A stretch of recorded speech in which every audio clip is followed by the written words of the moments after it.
It's the Sports Peninsula podcast coming up. September 19th, 2023 is the official national release date for the Silverlight Press publication, A Run to the River, chronicling the 2013 Division IV state championship journey by author and coach Ron Glodich. In the second of a three-part series leading up to the book release, we're looking back in detail at that magical season as we will be joined by Coach Glodich and former members of the team who will look back and reminisce about it 10 years later. Now here is your Sports Peninsula team. Welcome, everybody, to the Sports Peninsula podcast. My name is Dave Jasinski-Drew, and we're very excited to be here again. First, let me introduce Coach Andy Shield of the Marine City Mariners. Coach, how you feeling today?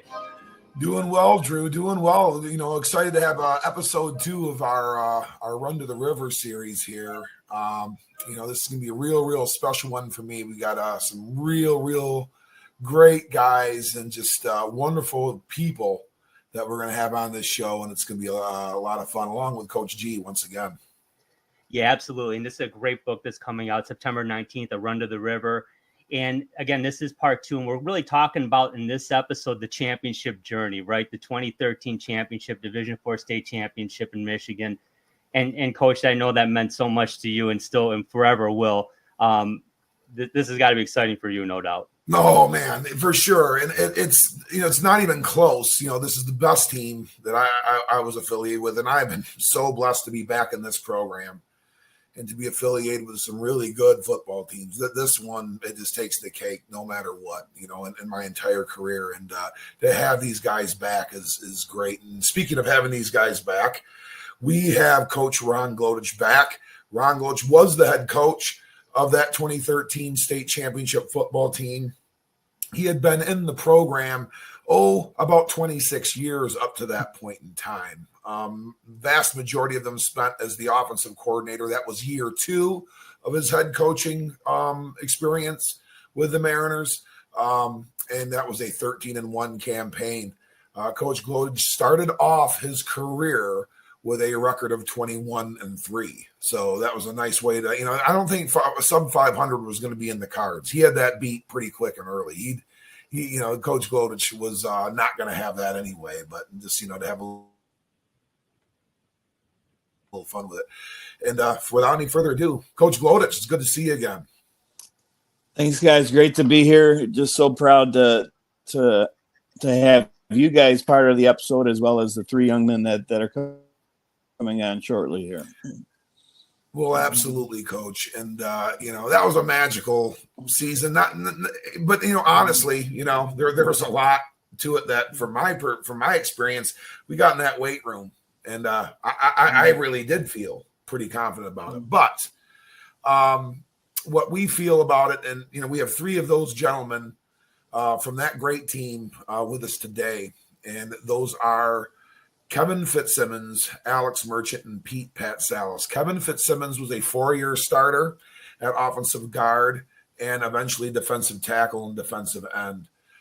He was a multiple-time Macomb Area Conference Gold Division player, Port Huron Times-Herald All-Area player, and Metro East and All-Stater. Pete Patsalis was another one of those individuals that played in the 2011 state finals against Zeeland West. Pete Patsalis is an all-decade team member of the D-Zone's all-decade team as a defensive back. That's from 2010 to 2019. He was also an all-state football player, multiple-time Macomb Area Conference Gold Division all-area player as well, playing defensive back, wide receiver, and sometimes tight end when we wanted to run him up the seam. The other individual, Alex Merchant, was a rookie to Marine City football as a junior, where he previously was at Port Huron Northern as a quarterback. He and his family had moved to Marine City when he was a junior. Alex stepped in, learned our plays and our playbook and our basic offensive philosophy, picked it up, and took a team to the state finals and won it.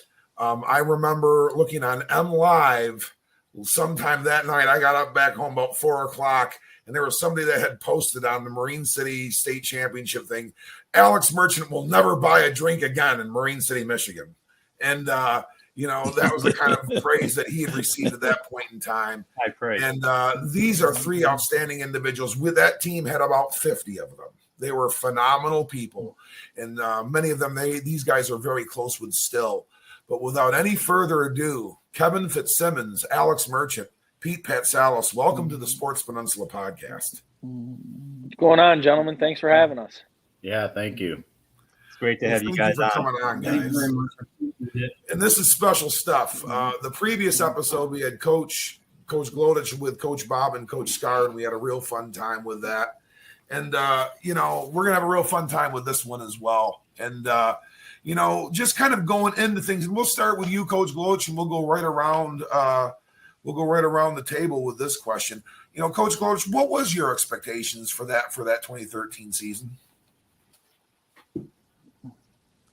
Not to repeat what happened in 2012. And in 2012, we lost to Richmond in our opener, and we lost to Richmond in the first game of the playoffs, second game. I don't know what it was, but we were 8-2. And for some schools, that could be considered a good season. For Marine City, it was not. But to lose to the same team twice in one season just was a thorn in our side. And I was a little chippy in the off season, a little chippy at camps.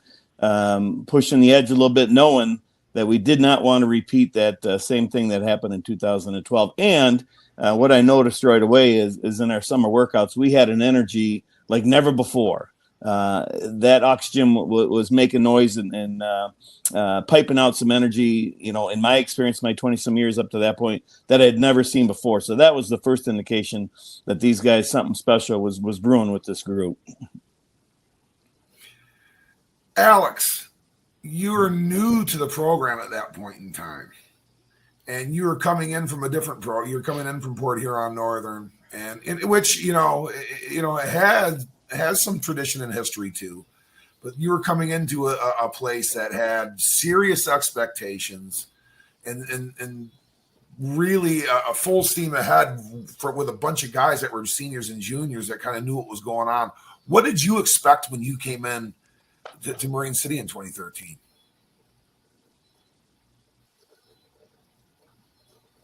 Yeah, honestly, I had no idea what to expect coming into that first year.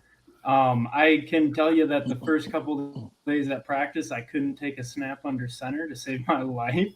That took a lot of practice just in and of itself, but the expectations, it really did. The expectations, they were really high. They were high personally. I felt the team itself had really high expectations as a whole.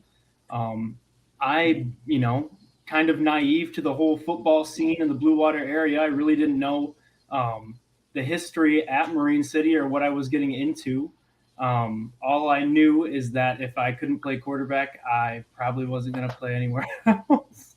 So, I'm just so thankful that everybody gave me that opportunity to, to come in and, be a part of the team and do my thing. And I think the fact that everybody had such high expectations week after week after week just to improve and get better as a team and individually was honestly what made that season happen. So, yeah. Phenomenal.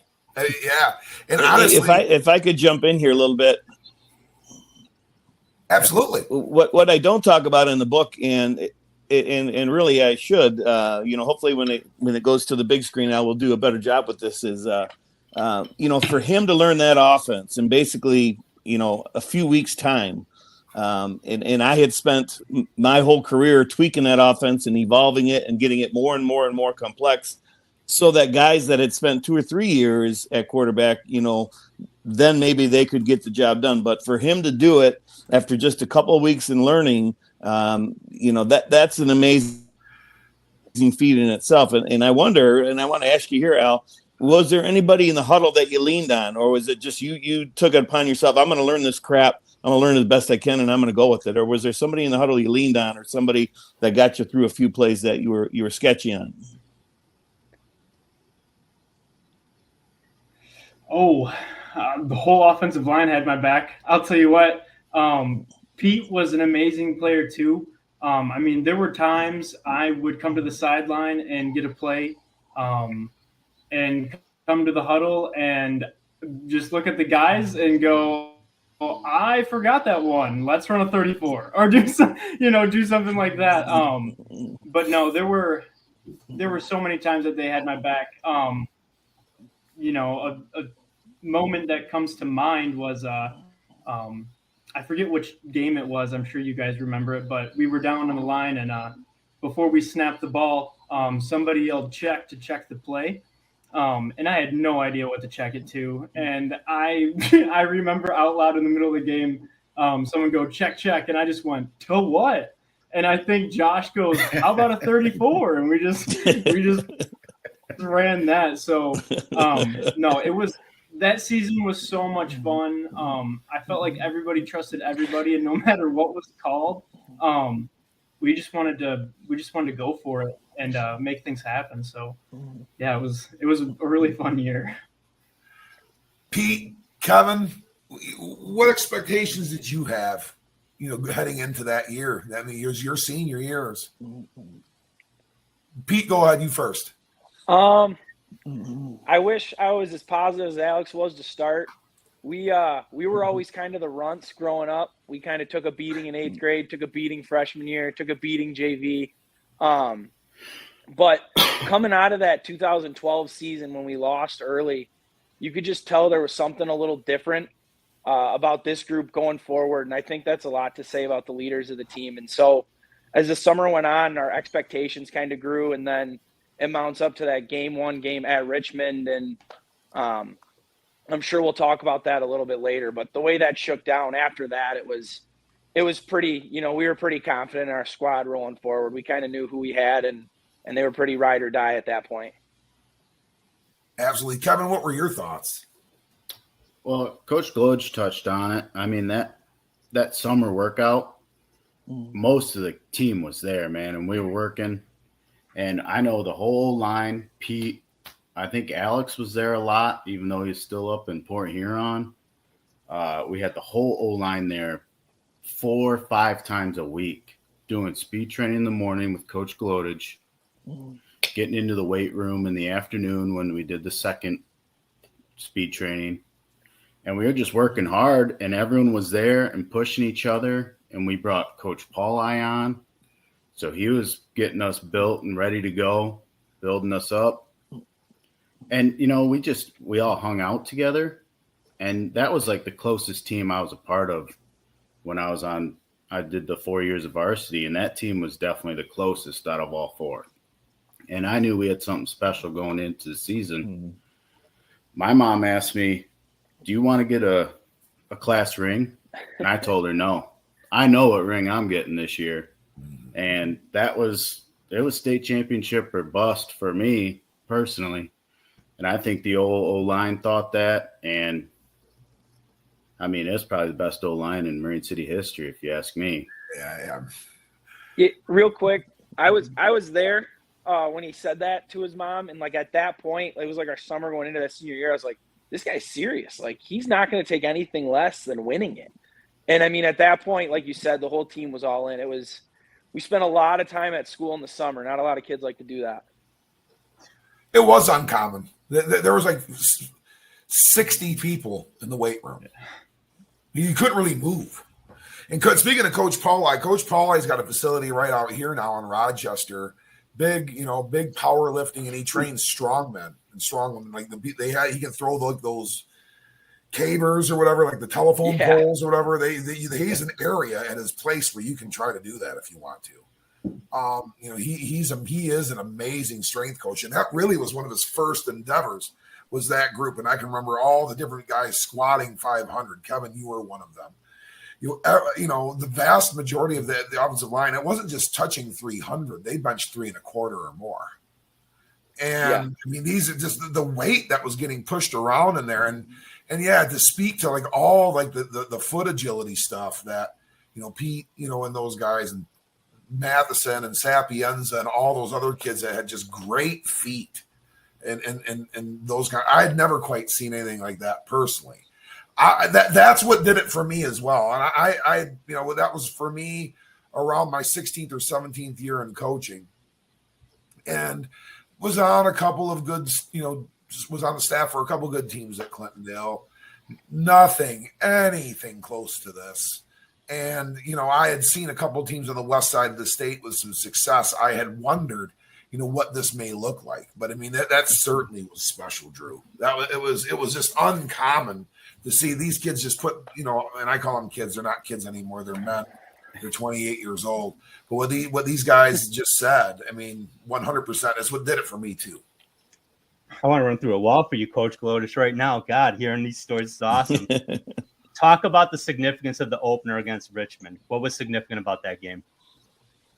Well, we had a lot of unknowns, with Alex and moving Jared around and, trying to two-platoon as much as possible. But what I remember specifically during the game is noticing that we were getting more and more physical. Now, Richmond, historically, outstanding wrestling program, so their physicality was something that was going to be, one of the best we'd see all year.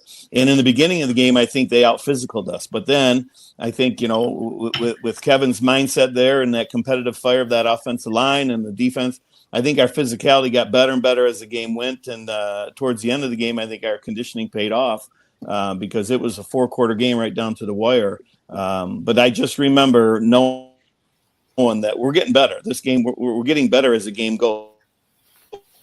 And that sometimes you don't see that, on a game one like that. You have to wait to game 3 to notice that change. But we saw it immediately in game 1, going right into the second half. Right away we got physical and we got some things done right away in the second half. So that's what I remember. Awesome, thanks. Yeah, there was like a tipping point. They were good. They were good. They were very good. They had McKernan, who was a Division I wrestler. Among some other athletes on that team, and they were a real tight gelled team. They, like I said, they had beat us in 2 squeakers the years prior to in 2012, which the vast majority of the 2013 team was either on or had a significant role in that game. And there was like a tipping point in the third quarter where we were getting the 3 and 4 and 6 yard runs and moving the ball. With greater ease. We were getting them off the field a little bit easier too. And then, I can never forget, Coach Matt Pollock, coming I was up in the booth. So I had a bird's eye view of the whole thing, but not once, but twice stopped inside like the 1 yard line and him coming running out. I mean, all 5'6" of them, with his hand up in the air with the number 2 plays. He kept on saying that was awesome, to see that. Alex, you were replacing the Macomb Area Conference Gold Division MVP at quarterback. And that's not because he graduated. It's because we moved him to fullback so that you could play quarterback for the Mariners. You didn't have any pressure at all in that game, buddy. You didn't have any pressure at all, and that's just a joke. I mean, I'm saying that as a joke. How did you feel after that game? Well, after that game, I definitely, kind of like Kevin and Pete alluded to earlier, definitely felt like something special was going on with the squad. The way that we all came together before that game, in the way that we kind of all showed each other that coming together and playing as a team, we're going to be able to overcome a lot of really hard obstacles throughout the season. And that was just the first taste of it. That was a super hard team. I remember I was so nervous going into that game. I'm pretty sure, half of that game I don't even remember, but afterwards I just remember everybody just coming together and,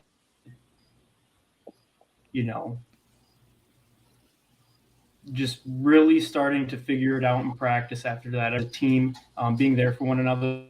And that was, that's the story behind the whole season. There wasn't a game that we didn't learn from. And that first game was really just the spark of everything to come for the rest of the season. 100%. Pete, what regular season game stands out to you as something that just that after that game, and maybe it was this game as well, or if there was another game that this team has a destiny that's pretty special? Yeah, there was 2. because some of our games some of our schedule had some easier games in there. But obviously the Richmond game was one because you knew right then and there what you had. So you alluded to the 2 goal line stops. You had those, but after the first one, nobody talks about how the team just got right back out of the huddle. No complaining to the refs, no mumbling, no moaning. What's the play? Let's go execute. So you learned a lot about our team in Richmond, and then St. Clair was a huge one for us, man. I think losing that game against your arch rival with 4,500 people in the stands, all the news outlets were there, and they let you know that you weren't that good or as good as you thought you were. And it was after that game we were all in the locker room, and there wasn't a lot of finger pointing. There was there were some people that were a little emotional, but I remember I was standing right next to Kevin, and we were like, "This is not it. Like, this is not our season." So we didn't win a league title. There's a lot left to play. So I think it was those 2 games. You know what I mean? When you really get tested, especially St. Clair, we could have folded real easily after that one. Oh, there's no doubt. There's no doubt, Pete. Kevin, when did it set in? No doubt. We're going to be getting back to that St. Clair game. We're going to come back to that because that's a very special thing to talk about and a signifier and defining moment for the Mariners as well. Kevin, when did it set in for you that this group had really what it takes to make that full run to put that ring on that finger? Like Pete said, it's comes really down to Richmond and St. Clair, but I can tell you that Port Huron Northern game, when we came together and, we starters got pulled out at halftime and we played, and then they started to kind of come back a little bit. They were getting chippy and they were gouging eyes and they were getting dirty. And I know Coach Glodich said, go in this game and put the starters back in. And we ran a 37 wallet all the way down the field, took 2 knees and walked off. And that was when I knew that this old line can impose their will on just about anyone. And that was just – we ran 37 wallet like 6 or 7 times in a row just for 10, 15 yards every time. And that's when I kind of knew that this old line in there wasn't much that like – Alex got sacked once that whole year, and I don't with protection like that and an O-line that when I was tired I could leave the game and we were still in good hands. We had backups, Griffin Latawa that could come in, and it was just, you can't beat that. No, and that's a great point. No, too. Yeah, go ahead, Andy. Go ahead. We had depth. Mm-hmm. It wasn't just, we had 20, 22 kids that could really, really play, and we got lucky and no one got hurt and those kinds of things. We had injuries into that game. I don't know. I think Jarrett Matheson did not play in that game, in the Port Huron Northern game. He did sustained an injury versus St. Clair and did not play. So I don't think Kenton played either. Who's out? I don't think Kenton played either. Kenton didn't play either. Kenton did not play. Kenton Rivard was a 6'2", 300-pound left tackle. He was one of these offensive linemen that Kevin Fitzsimmons keeps referring to. Kenton Rivard was a junior member of that offensive line. So yeah, I think if that's kind of my feeling too, Drew, is if you were to have to make a movie over this thing and get to do the Friday Night Lights, cool football scenes. In the regular season, I think the 3 that you do, I fully agree with Alex, Pete, and Kevin. They would be the Richmond game, 1 at Richmond, St. Clair at the stadium, and then Port Huron Northern game 9. Those were really what times too. Go ahead, Coach. One of the quirkinesses about my personality is I have a little anger problem, and I can remember because Alex was a new quarterback, I had to be careful dealing with Alex. I couldn't chirp at Alex; that would destroy his confidence. So I remember time and time again, if we had a fumble, if we had something going wrong with the backs, I would chirp at the offensive lineman because I knew it would piss them off to the point where they would just start to dominate better and better than they already were. So those guys took the brunt of any error that Alex made or any error that happened with the backfield. I immediately went to the offensive line because I knew it would fester on them and it would just provide more and more physicality when it was all said and done. So that was one of the quirkinesses of that year. I remember that. That's awesome, Coach. Coach, I wanted to ask you about the St. Clair game because it's easy to learn from winning, but it's a lot of our lessons come from the times we have setbacks. Talk about what that game meant to you and what it meant to the season. Oh God, yeah. The first thing, Jared took a shot on the knee. I think on the very first snap, he took a helmet to the knee. So he was questionable right off the get-go whether he was going to finish. And a credit to him, he took a play or two off and then came back in and actually had a pretty decent game. But then secondly, I don't know if it was Pete that tackled the kid. We tackled the kid at the 4-yard line, and the officials gave them a touchdown, even though we tackled them at the 4-yard line. Nobody else in the stadium realized it was a touchdown. Even the St. Clair staff didn't. So that started my anger with the darn officials that game. And then we did start to make a comeback. We were down by 11 points, and we did start to make a little bit of comeback. We got near midfield, and we got a late hit on the sideline there, which I questioned whether it was a late hit, but it was a first down play. And the officials would not give us first down again. They marked off the penalty, and they went it to second down, and I just lost it. I went completely nuts. I went out on the field. I threw my visor. We got another 15 yards because of that. And what I found funny going back researching for this film, for this book, is you watch our offensive line. Actually, it was our entire offense. As we're being backed up and marked, farther and farther away, they became more and more energized, almost like gorillas in the wild, just beating their chest and celebrating.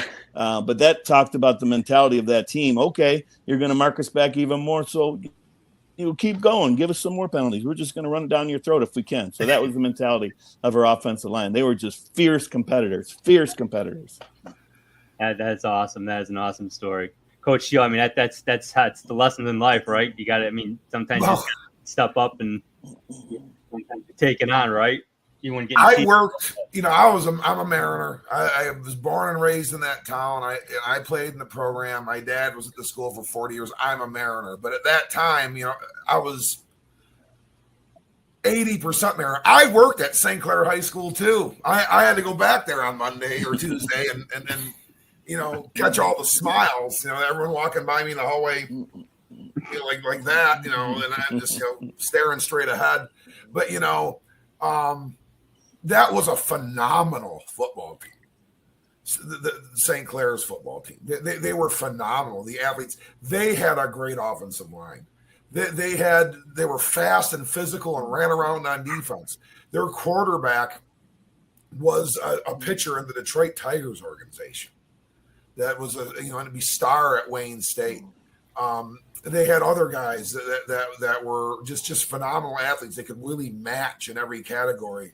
And really, it started the year before. They were supposed to be this team of destiny in 2012, and we came in there and stuck it and stole the MAC Gold Championship right out of their hands in that year prior to in 2012.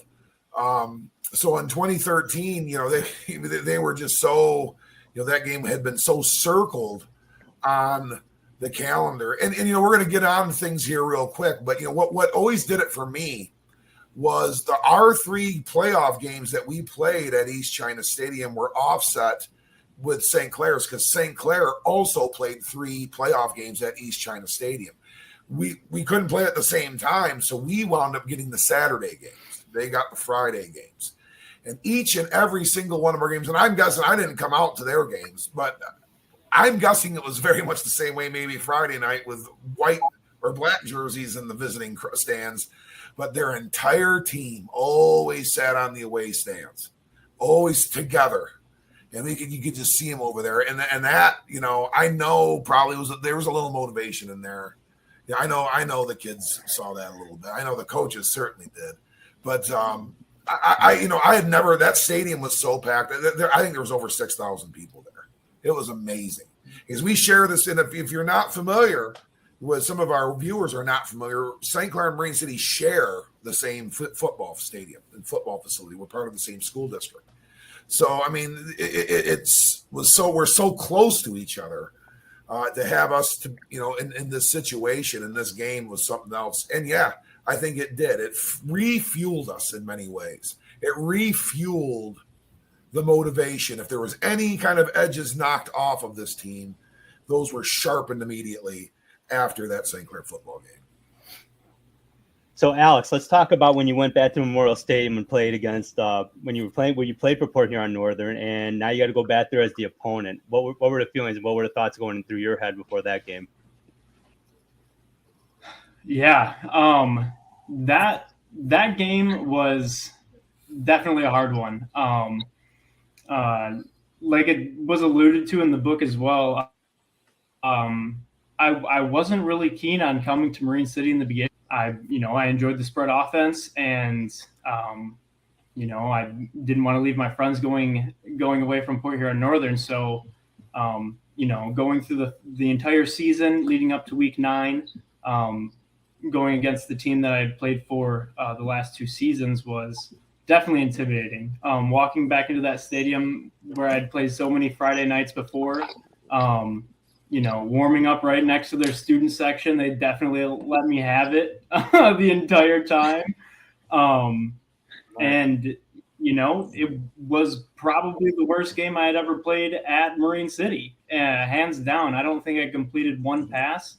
I got into my head, and there was a lot of personal growth from that game. But I'll tell you what, the entire team here at Marine City, all those guys, they had my back the entire game. When I wasn't completing any passes, they strapped the old chin straps up and I'm going. And they're, I think how many, I don't know, 49 points on running alone or something like that against that team. Unbelievable. So, fitting time, but I'll tell you what, that season afterwards was definitely a good one. I had a lot of fun playing against them the next year too. Just a good time. That's awesome. Thanks, Alex. That had to have been intriguing because that's that most people are never put in that kind of position where they are actually playing against their school that they really went to all of their life up until the 11th grade, and to go in there and really kind of be just immersed into this Marine City culture. I met you at the Michigan football camp with these other 2 guys, and I forget who else was at that camp with. I know there was about 5 of us there. I was one of the coaches on staff. There was about 5 Mariners. You were one of those guys at the Michigan football camp going, this kid just got out of school at Port Huron Northern, and he's now wearing a black helmet, with this Marine City football tag on the front of his helmet, and he's with his teammates, the guys that he's known for about 35 seconds. And, just seeing, but you guys gelled so quickly, and it has a lot to do with the maturity of those guys, Alex, that, that they just embraced you like that. And also your personality is of such. Yeah. You're a very mature guy back even in those times where you weren't too cool for school. You weren't so vested and just kind of, introverted, and you allowed and opened yourself up, and it really, really worked really, really well from that. I can tell you this, and I think you knew this too, but there were individuals that were almost hoping that you were going to have some people coming after you that game, not because they wanted to see you get hurt, because they could stop it. That's why they would be a reason, a call to arms. They wanted that kind of conflict because they wanted to be able to assert themselves that way. Oh yeah. And so to move anywhere, they're definitely gritty.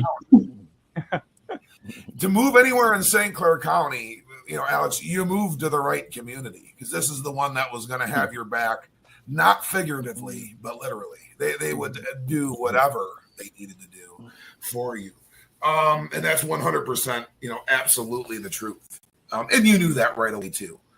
Pete, we went to the Riviera that Sunday after the Port Huron Northern game, as we still do, as we always had. In my time, it was kind of a time-honored tradition to have the Riviera buffet dinner prior to the playoff bracket being released on, at that point in time, Fox Sports Detroit.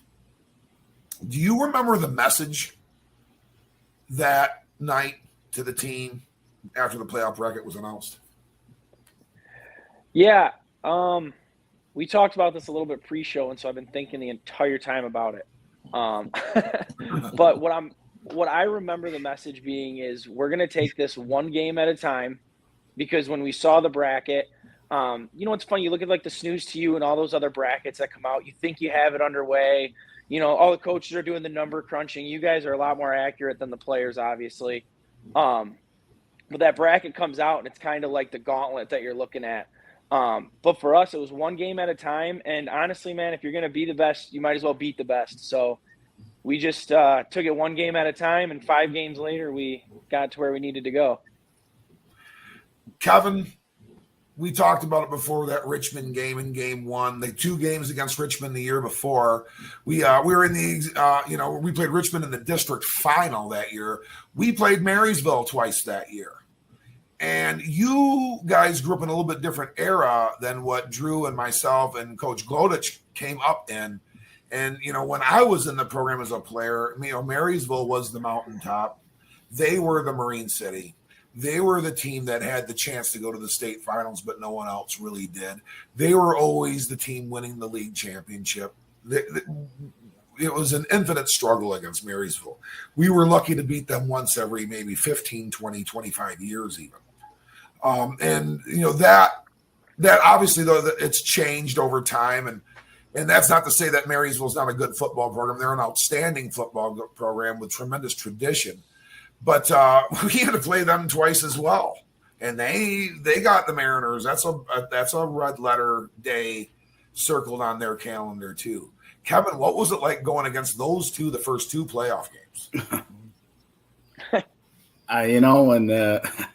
When we did watch that show and we drew those 2, I liked it. I like to have that challenge, take them back on. Richmond, they're tough. They were going to get us ready for some big games down the road, make us play physical football, get back to it. And then Marysville had some weapons. I mean, so did Richmond. They had Skatska, who had probably one of the faster kids we saw all year. And then Marysville had that quarterback that just, it was like playing tag back there, man. He would just run around and just extend the play like beyond belief. And it was crazy. But, we were able to keep contain on them, rope them in. And I think that helped us down the road with like maybe Lansing Sexton, keep the quarterback in the pocket. Don't let them scramble. And those 2 teams probably helped us a lot down the road just by getting us back to physical football and playing sound football. Keep the quarterback in the pocket, stay in front of the wide receivers. Don't let anyone behind you for the DBs. I'm sure Pete knows, watch playing with Skatska. You got to keep them in front of you. So I think those 2 teams really helped us get to where we got. Yeah, Devin Skaska was bullet quick. Didn't he go to Indiana to wrestle? He went to the University of Indiana, I think, as a wrestler. Minnesota, I think he finished that. Yeah. Somewhere in the Big Ten. He was a Big Ten wrestler. And then, you talk about that Smith kid, the quarterback for Marysville. Did coach, I think he ended up being the shortstop at Grand Valley State. He was an athlete. Yep. He was an outstanding athlete. We had a lot of athleticism in the area at that point in time. Absolutely. Hey, Coach Glodich, you gave a speech before the regional final against Country Day at East China Stadium, alluding to team over talent. Where did that come from, and what inspired that one? That's a good question. I typically will stay outside the locker room and watch the clock and the other coaches and everybody's inside. And then I do go over some things in my head prior, but I really don't have anything specifically planned. I have maybe a theme, and then I just kind of let things go from there. But, what was the beauty of it is, you look in a kid's eyes and it's amazing what you can see in a kid's eye during pregame. And with the captains up front, with Pete and Kevin up front, and Kenton Rivard and Alex Adams, you saw in their eyes that they were ready to go to war. And so I don't know if that inspired me, but I saw guys in that locker room that were locked in. There was no fear in their eyes. They were ready to compete. They're ready to go 4 quarters and play a game. And I think they probably inspired me, and it just kind of came off the cuff that I'll take this team, these eyes, and the way they're looking at me right now, I'll take this team over anybody in the goddamn state. So I think they inspired me by just looking in their eyes that night. That is awesome, Coach. Well, I know it was definitely impactful because things worked out pretty well for you guys. So it's fantastic. Coach Shield, how did you feel in the locker room that day when you heard that? Oh, this was always my Waterloo. I lost in the regional final twice as a player. We lost to, Tyrone Wheatley and Dearborn Heights Robichaud when I was a junior. Then we lost at Tecumseh when I was a senior in the regional final. We had gotten to the regional final 3 times in my career at Clintondale. That's where we lost each time. And 3 of the better Clintondale football teams in their program's history. So, I had never, as a player or a coach, gotten past the regional final. So it was something else. And I can remember talking to you, Drew, because Drew, you lived in Massachusetts at the time. You worked for Frito-Lay and worked you work in Connecticut, but lived in Massachusetts. You got it. Couldn't afford to live in Connecticut. You were reliant on like MLive at that point in time. We weren't quite as evolved with the streaming of these games and stuff like that as we are now. You thought we lost. You said, man, tough one. And yeah, I got delayed feed. I think there were some people that Country Day won that game 37-30. They had to have, because they were like, no, that can't be right. It was something else. And that game, we really controlled. There was times where, they had like 24 people there. There was more. The people that was really their fans were the St. Clair varsity football team. That was really the people that were in the stands for Country Day. They couldn't hear because our band was just. There was so clear that this community and this team, that the players, and this community wanted this so much more than Country Day did. That. I think there was a synergy there that just was not going to be ended. It ended crazy. They had some kid that wound up going to Boston College, and he this last play, he went back and forth from sideline to sideline, I think 5 times. He just was not going to surrender. He was going to make us run around in circles and just fall. He was going to try to keep the play alive. Finally, he got tackled. I think I wound up getting an assist on that play. I literally got down all the way down the stands, down the tunnel, onto the sideline while that play was still going on. And somehow, as soon as Scott Steinmetz finally tripped him up, I think I wound up on that pile too. But that game came down to an amazing play. Again, Alex, Pete, describe the catch in your words, starting with you, Alex. No, that catch, man, that entire game was hands down, I think, the best game that I'd ever been a part of. The amount of players that they had on that squad, and just the size, the overall size.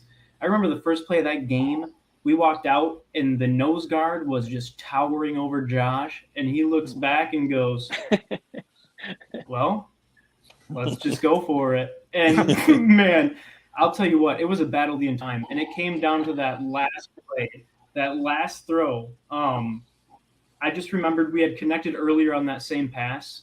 And when it got called again, I just kind of, I had so much trust in Pete going up for that ball. I fell back, dropped back, and I think I sent up a prayer and just said, help me with this one, and threw it up. And as soon as it got tipped, I thought, there goes everything. And Pete came down with that ball, and the ref threw his arms up. I didn't even know he caught it when he had fell down. And I just remember I ran to the sideline and just started hugging everybody because I'm like, oh my gosh, we got a chance. It was an incredible moment. That entire game, that entire game, I got goosebumps just kind of thinking about it, because you're right. That stand was so electric, just stomping their feet, the cowbells everywhere, people cheering. It was an insane environment. Definitely one you had to be there for. So yeah, it was an incredible moment. I think at one point in that game, the refs told us we had to quiet the stands down. They did. Yeah, we I almost don't got know how 15 you do yards for that. it. I don't know how you do that, but That's great. Now there's a whole city there. Yeah, the entire city was there, including the vast majority of Cotterville and East China townships as well. Mm-hmm. Pete, you made that catch. Describe it from your vantage point. There was so much leading up to the catch. Like Alex said, the whole game was just such a whirlwind. Like when everybody tells you you're supposed to lose and you're 17 years old, you start to kind of think you're supposed to lose. And when the game, our team just stuck together the entire time to the end. And that last play, I can't even call it the last play, that catch, we still had time left on the clock. And there's honestly no doubt in my mind, if something happens to that play, we still score, but we weren't going to let it get there. And I remember Coach calling the play. I remember pre-snap looking up. It was a corner route to the back of the end zone, and it was wide open. So I'm running the route. It's supposed to be a pick route. So we get around the defensive end up towards the back corner of the end zone, and that corner dropped back, and he's the one that ended up like tipping it in the air. And the only thing I remember is just continuing to watch the ball. I'll tell you one thing, man. We were one of the most prepared high school teams, and that's a shout-out to you guys and the whole coaching staff. But when you're running tip drills in high school and you're running drills that, a lot of other teams might not be running, that ball goes up in the air. It starts to come down, but I realized, I'm going out of bounds, and there's only one place the football can go, and it's right on my helmet. I watched it in the Super Bowl before, so I just pinned it to my helmet. We rolled out of bounds. To be honest with you, I have no idea if I was in bounds. I watched film. I think I was. But my first instinct was to hand the ball to the referee and stick my hands in the air and just be like, touchdown. If I could convince him it was a touchdown, and sure enough, him and his partner got there. From what I remember, they were both pretty unsure, but the one guy said possession. And that's it, man. It was pretty storybook after that. It was the crowd went nuts, but like you said, that team's so electric. So the whole crowd's going nuts. I've never seen anything like that, to see that crowd erupt like that. And then we got to get back on the field and stop this electric offense for 43 seconds because they can go like that in a heartbeat. So it was definitely a roller coaster of emotions. In 2007, Marine City beat Country Day in the state final. I was at Clintondale with Coach Scarcelli's brother, Jim Scarcelli, and then you were playing your state semifinal against Kingsford. I was, a member of the Clintondale staff, but I went in and told them that I was a member of the Detroit News and I needed to get press box access to film the game. We're going to put clips in our online edition. So they moved the Zeeland West played in Country Day in that state semifinal. They moved them aside and gave me the 50-yard line one. So I had that one right on there, and it was bitter cold. So I filmed that one, and that's exactly how that happened. I mean, Zeeland West went down and scored with about 48 seconds to go, and then to go up by like 6, and then Country Day just went 4 plays and scored and won the game with 4 seconds left, and that was how it went. I mean, you're 100% right. That's how that one went. What a football game, guys! What a pleasure to be involved with you, with all 4 of you, and all of your teammates and everybody. Just a blessing to be part of that. Coach, we won that game, and then we were on our way to Ortonville, Brandon, for the state semifinal the following Saturday afternoon. against Lansing Sexton. Describe Lansing Sexton, the team, and what the conditions were like in that game. We had gone and watched them the week before. Country Day was at that game. It was at Sexton, and we all walked away knowing that they were an incredibly physical team with speed to kick. And they got one guy still playing in the NFL that got a piece of Pete in one of the plays and knocked Pete for a loop. And but Pete bounced right back up. So, but I think the guy's name is Wilborn. He's still playing in the NFL. But anyways, we knew that I think at the time, the papers were calling them the best team ever to come out of Lansing. So we knew we had our hands full, and that's the beauty of the offense that Coach Bob created. It's the great equalizer. If you can carry out fakes, if you can block to the whistle, if you can double team and trap, it is the great equalizer. So we were able to keep the ball out of their hands. Tate Sapienza, they were bound and determined to take away Jarrett Matheson that game, and they did for the most part. But he had some plays later on. But Tate Sapienza and the offensive line took that game over, and it was an incredible battle for 4 quarters. And again, our conditioning and the way these kids worked in the summer and made it a point that they were not going to lose in the fourth quarter. They proved that point again. The offensive line took over in the fourth quarter. We were able to, and then finally we needed to convert a third down, and we threw a seam pass. Alex threw a perfect seam pass to Joe Mazur. I think Joe had 3 bodies around him, and he came down and into the wind. I think, Alex, you're throwing that ball into the wind. So he had to throw it on the line. He threw it early. Joe made a great catch, and that was one of the most satisfying plays I've ever called because it was a gamble. It was a gamble on third down to throw the ball because if they get it back, they have a chance to score with the win. But Alex and Joe came up big on that connection there, and Pete probably drew some people with him thinking we were going to throw to Pete, but we went on the seam route to Joe Mazur, and it was just great protection and a great pass, and that's how the game ended. Took a knee after that. Yeah, that was a remarkable feeling. Fitz, Pete, and we'll start with you, Kevin. The score going into the score at the half of that game, Sexton was up 7-6. We had been losing since the St. Clair game. We were losing at some point in time in every single football game we played from that point forward. And that one was at halftime. What was the feeling with you guys playing against this team that was just absolutely huge, absolutely physical, just big, physical, and tough, knowing that we had 2 points that we needed to get? It was like you said, we were behind in a lot of those games after St. Clair, and we had been there before. I don't think Lansing Sexton had a game that close all year, and I think we thought we had the leg up because they had to come out and play 2 more quarters, 2 full quarters of getting hit in the mouth every play because we weren't going to slow down. We weren't going to let up, and that was what gave us so many wins that season. If we would have just laid down at halftime in a lot of those games, we wouldn't have been state champions.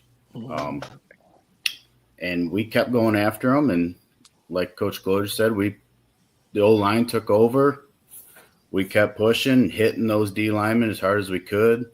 I know that nose guard was tough as nails, and he kept coming at us. And I know Josh and him had a couple of little spats.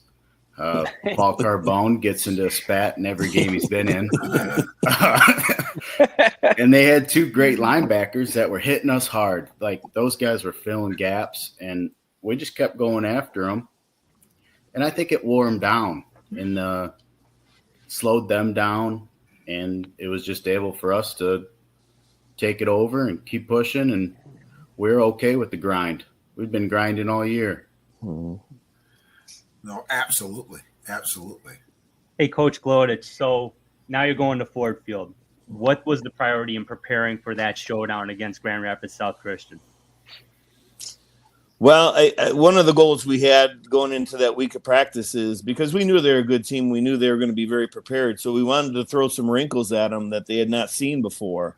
And I was pretty confident we were going to see what we call a cover three secondary guys kind of splitting up the field. So we drew up a few wrinkles to kind of go against the cover three look, and that involved Pete on many of those. And it just worked out well. Those tweaks that we put in our offense, we were able to give them multi-formations. We were able to give them a lot of unbalance. We created a lot of confusion. And then we threw these wrinkles in there for big downs and big plays, and we just had them on the ropes. After our first series, I'm not sure we punted again. I think we punted on our first series, and I'm not sure we punted again. But it was just a great, O-line took over in the fourth quarter. We were able to keep the ball on the ground and eat clock and keep it away from them. Alex had the absolute most perfect game ever a quarterback could have. Pete, got into the open sections of that cover three perfectly, made the connections, and it was fun doing the book, rewatching the film, to hear the brewing of the crowd as the ball went in the air to the catch and how the crowd exploded. And then Pete crosses the goal line and just another level of explosion from the crowd. That I got goosebumps watching this, preparing to write the book. So it was just a great story again to relive. I'd like to ask all of you guys, and Alex, will start with you. What was the feeling going into the week of preparation for that game? Because for most of you, obviously a couple of you played in this game before, but for most of you, it's uncharted waters. What was it like? Oh, yeah. Playoffs was uncharted territory for me. So every game in playoffs was, I was unfamiliar with. These guys have been making it to the playoffs for the last 20-something years, and I didn't even know what the playoff bracket was. So no, every playoff game was a different experience, and preparing for the state game was, mindset going into that game was, it's now or nothing. Like, we've made it this far. We're all still healthy. We've learned so much, and we've grown together so much. This is it. So if we don't make it happen, they're a really good team. But we had beaten so many really good teams before that I really don't think it fazed us. I think at that point, the loss to St. Clair, win over Country Day, and the grind against Sexton was enough for us to win that state championship. Not easily. That was a great game. That was a fantastic game. But even when they went up initially, first score, I'm sorry, my dog is getting noisy, but just that first score, I remember looking over at Brendan Kay, because he was on the sideline with us, and he just goes, 1-0. You guys got it. Like, that's nothing. It's early in the game. You guys had the whole game to win. And, any bit of doubt that I had, that was completely erased. And we just put the chin strap on and took it to them the rest of that game. And it was a lot of fun. Watching everybody just excel. Tate Sapienza walked that line on the sideline to get into the end zone. I still don't know how that kid did that. Every little piece worked out perfectly. It was just a fantastic time. So, yeah, I wouldn't trade that experience for anything. Pete, what about you? It was funny because you guys always preach as coaches, you never win putting the jersey on with Mariners across your chest. And I thought that's exactly what you did. Like, that's what you did in 8th grade. That's what you did. I just watched him continue to win.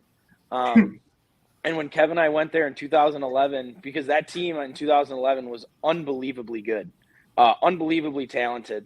And we went there and got walked on by Zeeland West. And it was a pretty tough game. We kind of got physically, like, that team got physically dominated. And it was just one of those feelings that it really turns out to be a life lesson. Like, it was one of those moments like the St. Clair game. You're really not as good as you think you are. It's a humbling moment. And then the way it ended for us in 2012 was just so bitter, losing so early to those guys. And then I think I can speak for Kevin and I and all the seniors that were on that team. We talked about the semifinal. By the time we got there, we weren't going to lose. We were dead set on winning whatever adjustments we had to make. The game plan was just so good, and it was thinking back on it, it does kind of make you just a little speechless because we were a goofy looking team, man. Like if you saw us take the field for stretching, we were goofy. But once the game started, we were solid. So it was really cool to see that. How about you, Kevin? What was it like preparing for that one? The preparation for that's probably my favorite week of football ever. I mean, we were in the aux gym with music and just noise blasting through the speakers and people yelling during all of our plays, doing our checks and everything, just to try and simulate the noise you're going to get in Ford Field, because we bring the Sea of Orange with us. You know, there's people there. It gets loud at Ford Field. We prep in the gym. I remember Thanksgiving Day doing walkthroughs out on the turf. There's a little bit of snow on the ground. Everyone's chilly, but no one's cold because you're so excited that you get to practice on Thanksgiving. Not many people get to do that. Yeah. And we were having a lot of fun at practice that whole week. And we knew we weren't going to see the talent and athletes that we saw with Sexton and Country Day. But Grand Rapids was a sound football team. They were technical. So we had to be technical. And our practice wasn't physical that week, but it was technical. It was making sure we're getting our butt to the goal line on blocks, making sure we're running crisp, clean routes, running the plays that we're supposed to, making smart checks. I remember moving trash cans around in the gymnasium with all that noise, trying to make checks and communicate to everyone. It was just a fun week of practice. And when you get to walk into Ford Field, I mean, there's no feeling like it. You get to see all those people, all that orange. All your friends are in the front row, right by your sideline, yelling for you. It's just exciting. And once you get them jitters out, man, it's fun to play football on that turf. That feeling Thanksgiving Day morning on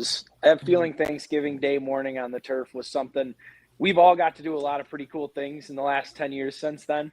But that was a feeling that it's hard to even comprehend. It's just one of those things when you're that age and you work so hard to get there. It's like, that is your mountaintop. And a credit to these guys. I talk about it a little bit in the book. You know, a lot of times when you make runs in the playoffs, you start to see fatigue. You start to see, kids walking around a little bit slower, a little bit lumpier. But I credit it to their friendships and the chemistry that these captains built. Kevin and Pete were captains that year, but they built a chemistry where nobody was going to let anybody else feel tired. You know, if they even showed a sign of a smear of being tired, there was going to be some chirping to get them right back on track there. And I think that's a pure credit to the leadership and the seniors of that team. There was no fatigue that year. There was no playoff fatigue, no practice fatigue. They were ready to work every time we stepped on the field. Didn't matter when.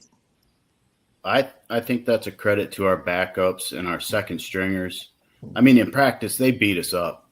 I mean, we would run a 45. You'd have starting defense run a 45, go right into the goal line or something against the second stringers. And they didn't take it easy on you because you were tired. They wanted that ring just as bad as everyone else, and they were going to push you to get it as well. And, James Lowry out there running around. I mean, you can't – that kid, they gave it all the time. Like they're just as much part of it as anyone else. I agree, babe. 1,000,000%. Dylan Miller, who was a JV call-up from the JV. Playing that, he was, whatever, a strong weak shift. We used to call it when we get the scout team defense. He'd play he was playing defensive tackle, either nose or the 3 technique, strong tackle. And I mean, he had that agile, he had that blaster, and he was very proud to be doing that. And Kevin, that's a tremendous point. That's a tremendous point that there's a lot of good football teams out there, but define good football teams. Good starting group, good rotational group, or is the whole group into it? And that's a tremendous point. I can say I have coached in a Marine City football practice at East China Stadium on Thanksgiving Day and New Year's Day In 2020, we finished that year on January 9th of 2021. Yeah. So I can just remember there's so many things.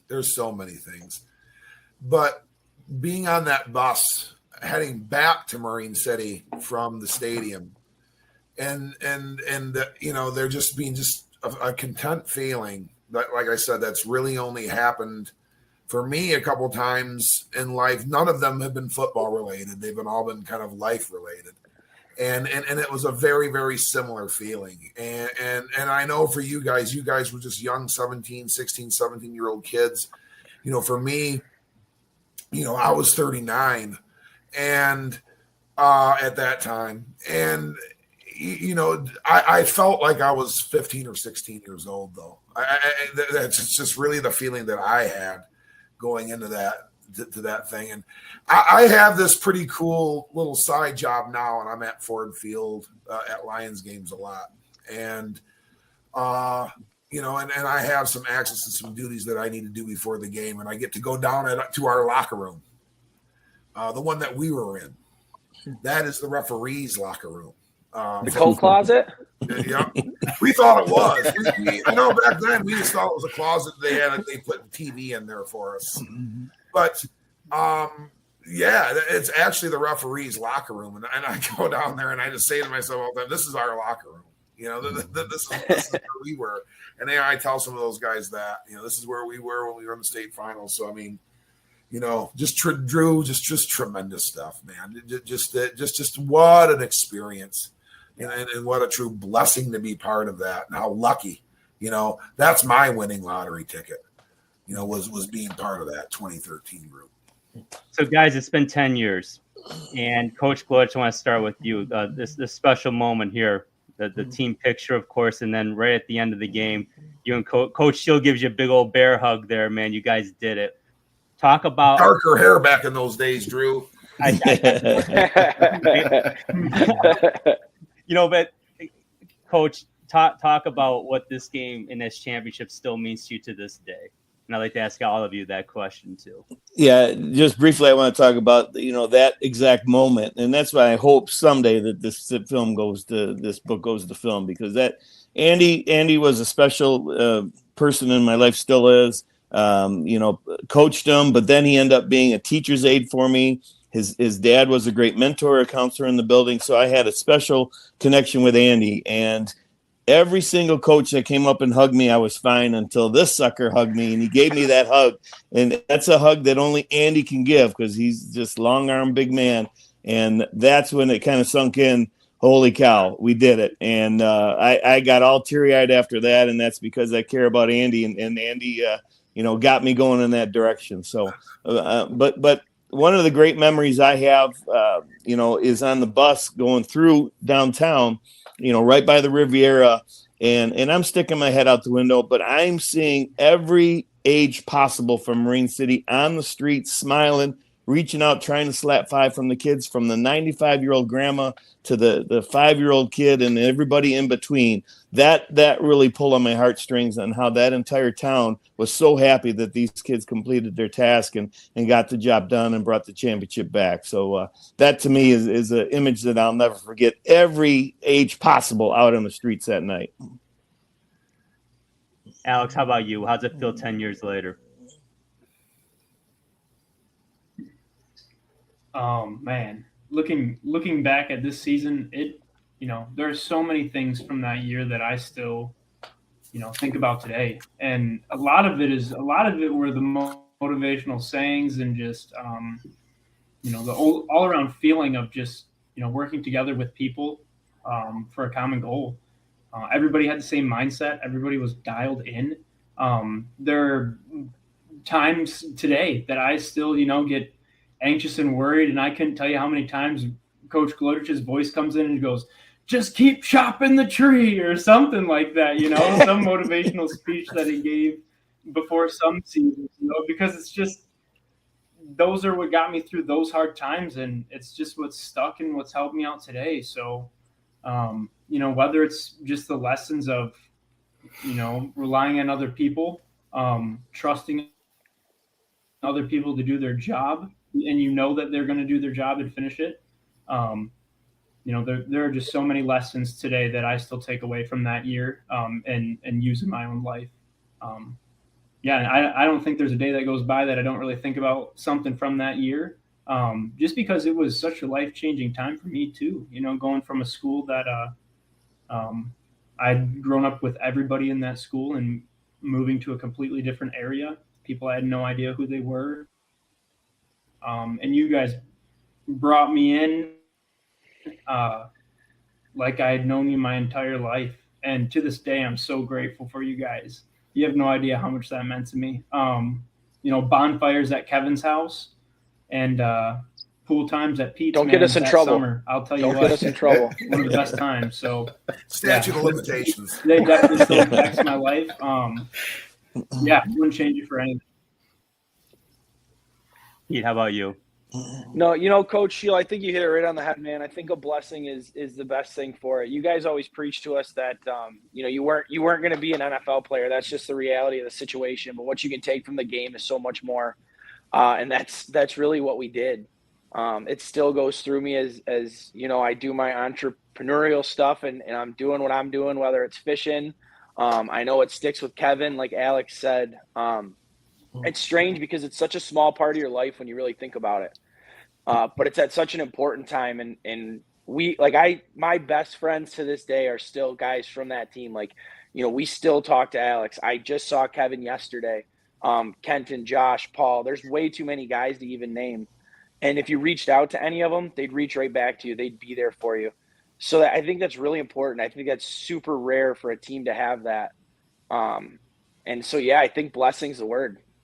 I think we were just really lucky to be a part of the organization that went through that. I mean, ask anybody. We were not supposed to be there. We weren't supposed to. There were they're Marine City. They might win a league title. They're Marine City. They might make it to the district final, but we weren't supposed to be there. But Kevin mentioned how much time, and I mentioned how much time we spent in the summer. We spent that same time, during school. We had football practice, and then after practice, we'd watch film, and then we'd go home. So what it really taught you is what hard work is going to get you. You're going to get exactly out of it what you put into it. And that was valuable forever. So I appreciate that you guys were a part of that. It was a lot of fun. How about you, Kevin? How's it feeling 10 years later? I mean, it's still surreal. And like Pete touched on, it's the bonds. Those long wait sessions when you feel like giving up and you just keep pushing because people are screaming your name to get that weight up. And you're going to practice and it's 95 degrees and you don't feel like practicing today, but someone's making jokes and messing around saying it's cold out. And it just gives you that little extra oomph to, you know what? Yeah, it's cold. Let's go. And you're just pushing each other the whole time. And when we get together, because we still all hang out, Pete, Kenton, Paul, Kyle Scharnweber, all those guys, Josh. Come on home, Alex. And Alex. And we don't talk about the state championship game. We talk about the little things that happen during the season, like the story Alex told where check to what? I don't know, 35, and you run the ball. And those are the things that we talk about, chasing that kid from Marysville around the field, looking like a bunch of fools out there. And it's just the bonds. And you look back at it, and these are like some of the best friends you'll ever have in the planet. And all these guys would still do anything for you. You go back to a Marine City football game, and everyone will shake your hand. All the coaches, how you doing? Where are you at?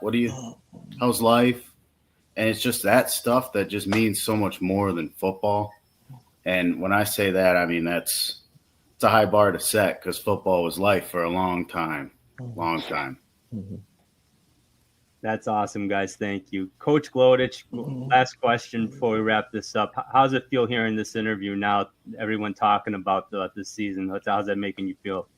just proud. You know, there was very little doubt in my mind that all three of these guys were going to become successful in their adult life. But then, you know, to see the magnitude of their success now, an engineer, a dentist, and an entrepreneur that's killing it in his business, you know, that to me is an amazing, prideful event for a coach to see the success they had when they were in school, and then they just kept working. They gathered a characteristic, and they continued to plow forward with that characteristic, hard work, and evaluate and make, you know, adaptations, and keep going and keep going and keep going, and live life and keep going. And you know, that's what makes me so proud now, to see the success. And I know they're all going to become great dads one day as well. So that makes me very proud. That's fantastic. Thanks, Coach. Coach Shield, any closing thoughts before we wrap this one up? Oh, these guys, you know, did such a wonderful job describing everything. And, you know, to really add anything, if I, you know, it really just would be kind of redundant, you know, to say though that to be part of a group that was any more successful or anything like that, obviously not. But, you know, just looking at every single one of the individuals on the team, they mentioned some phenomenal people like Paul Carbone and Kyle Scharnweber and Joe Mazur, and, you know, people like Tanner Starr and Grant Sharp and Jacob and Headley and Dennis Fitzsimmons. You know, Fitz's younger brother Dennis was a very, very big contributor as a sophomore on that team. Tate Sapienza, Jarrett Mathis, and Josh Elbow, who's just, I tell you what, he is under the radar funny, and under the radar just smooth and cool as a cucumber. I can remember, and I can read it on the lips, I'm watching the video of that game being played back. And, you know, another mention, you know, we broke the record for most extra points made in a state final that game. And that was made by a girl by the name of Olivia Viney. She was the one that kick those extra points. Another doctor. She's a veterinarian. And after she made this last one or whatever, I can see it. And I went and I asked him that like that next week in school. Josh runs by and gets in her face and is wide-eyed and says something real fast to her and then walks away. And he said, he goes, I just looked up at the board and saw what's on there. And I went up to her and I said, you're famous, like that, and walked away. and that's in the middle of this game. And you know, just that there was levity. Jake Shermatero, a kid like that could come in and help out and spell it free safety. Another, and I don't want to leave anybody's name out. Eddie Crampton. Ethan another Cleve. guy that was, you know, a lot. Ethan, yeah. Very Ethan's a light. master. James, Also, everybody, man. James, you know, and that's a guy. Eddie's Alec old, Adams. like 5 perfect or 300 games in his Jake life. DeWild practice. Hey, another yes.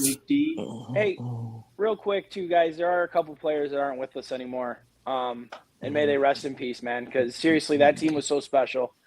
And I don't know, it sucks. So I just wanted to say that we're talking about all the guys that were a part of the team, and a few of them aren't going to be watching this, but you know they're there with us. So yeah, and amen to that, Pete. And if your name wasn't mentioned, I feel horrible about that. You know, I start name dropping like that. You know, every member of that 2013 football team, whether you were there from those weight room sessions, you know, all the way to the JV guys that got called up, you know, for the run and became, you know, the scout teams.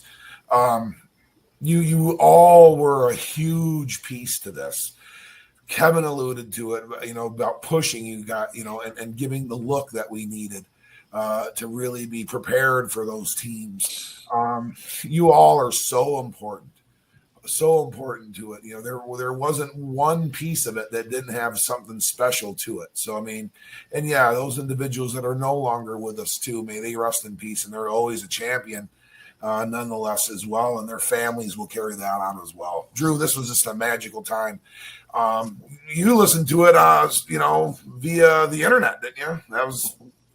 Yeah, I happened to be working the second shift. I was a warehouse manager at Frito-Lay, and I'm trying to get it on iHeartRadio. You know, I'm any app I can get.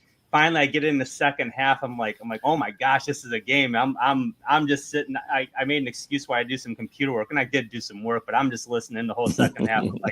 Like someone better be bleeding out of their eyes for me to have to get up out of this seat right now.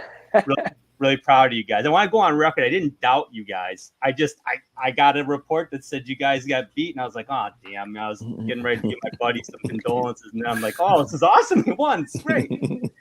But thank you so much, Kevin, Pete, Alex. Thank you so much. It was really great. It's a privilege talking to you guys. Stick around after the show, please. Coach Glodich, thank you so much for giving us the opportunity even to talk to you about this and promote your book. We cannot wait for it to come out. Coach Shield, you're such a big part of this. Thank you so much. Folks, the date is September 19th. A Run to the River is the national release date by author and coach Ron Glodich. Pick it up. It's a great read. We're very excited about it. And thank you so much for watching. Take care, everybody. And we will talk to you soon.